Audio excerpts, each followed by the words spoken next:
ভেঙে পড়েছে ঝিনাইদহের ড্রেনেজ ব্যবস্থা। শহরের বিভিন্ন স্থানেই দীর্ঘদিন ধরে নেই ড্রেন সংস্কার।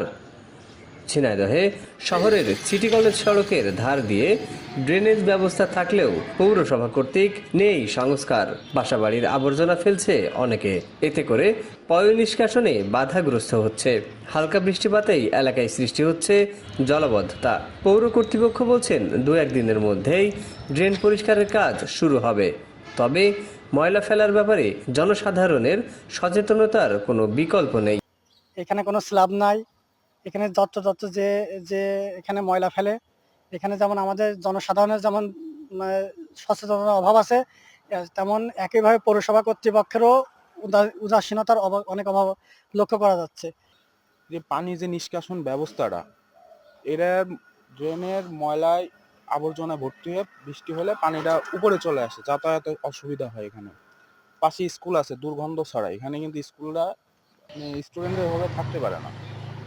সব থেকে বড় অসুবিধা যেটা হচ্ছে, আমাদের এখানে আশেপাশে বাসাবাড়ির যারা সাধারণ মানুষ আছে, তারা এই ড্রেনটাকে আরো জ্যাম করে ফেলেছে ময়লা ফেলে।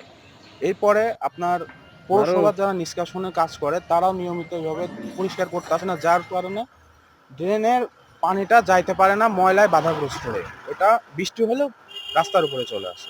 এদিকে ঝিনাইদহের আরাকপুর বাস স্ট্যান্ডের চচর, খুলনা ও চুয়াডাঙ্গা মহাসড়কে ড্রেনেজ ব্যবস্থা না থাকায় হালকা বৃষ্টিতেই জলাবদ্ধতার সৃষ্টি হচ্ছে। এতে করে পথচারীদের যাতায়াতের জলাবদ্ধতার ফলে ডেঙ্গু মশার প্রকোপ বাড়ার আশঙ্কা করছে স্থানীয়রা। আমাদের এখানে গাড়ি পার্কিং করতে সমস্যা হয় এবং লোকজন আসা যাওয়া করতে পারে না, এই জন্য আমরা খুব ভোগান্তির ভিতরে আছি। এখানে আমাদের মার্কেটে ব্যবসা করা খুবই কষ্ট, এবং এখানে যদি ড্রেন হয়, আরাপুরের মানুষ, ঝিনাইদহের মানুষের উপকার হবে এবং আমরা ডেঙ্গুর হাত থেকে রক্ষা পাবো। ভাই আমাদের সমস্যা, যখন একটা বড় গাড়ি আসে, এই যে সাইড দিয়ে যাওয়ার চলাচলের সমস্যা হয়। এই যে রাস্তায় পানি আছে, এখানে একটা ড্রেন হচ্ছে না, রাস্তা ভাঙাচুরা রয়েছে। এই যে দেখেন কি কষ্ট করে একটা সিমেন্ট কিনতে আসছি, খুব কষ্ট করে দাঁড়িয়ে আছি পানির ভিতরে।